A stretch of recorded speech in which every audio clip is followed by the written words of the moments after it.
દિવસની પૂજા અર્ચના કર્યા બાદ આજે મોડી રાતથી દશામાની મૂર્તિઓનું વિસર્જન કરાશે। ત્યારે આ વિસર્જનને લઈને તડામાર તૈયારીઓ આરંભી દીધી છે। સીધા આપ દ્રશ્યો જોઈ શકો છો। સુરત મહાનગરપાલિકા દ્વારા તમામ ઝોનોમાં કૃત્રિમ તળાવ બનાવવામાં આવ્યા છે। ખાસ કરીને નેશનલ ગ્રીન ટ્રિબ્યુનલના આદેશને પગલે તાપી નદી પ્રદૂષિત થતી અટકાવવા ગણેશ વિસર્જન હોય કે દશામાની મૂર્તિઓનું વિસર્જન આવા કૃત્રિમ તળાવોમાં કરવામાં આવી રહ્યું છે। ત્યારે કતારગામ ઝોન વિસ્તારમાં લંકા વિજય હનુમાન મંદિર પાસે આ કૃત્રિમ તળાવ તૈયાર કરવામાં આવ્યું છે।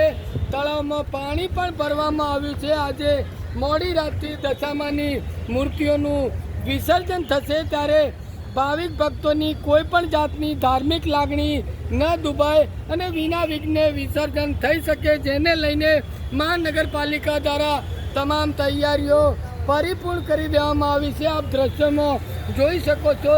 સુરત મહાનગરપાલિકાના કર્મચારીઓ પણ આ વિસર્જનની કામગીરીમાં જોડાયા છે। આજે રાત્રિના 12 કલાક બાદ આ વિસર્જનની પ્રક્રિયા હાથ ધરાશે। ત્યારે તમામ જે સ્ટાફ અત્યારે જે વિસર્જન સ્થળ ઉપર ઉપસ્થિત છે, સાથે સાથે માર્શલનો પણ ચુસ્ત બંદોબસ્ત ગોઠવી દેવામાં આવ્યો છે।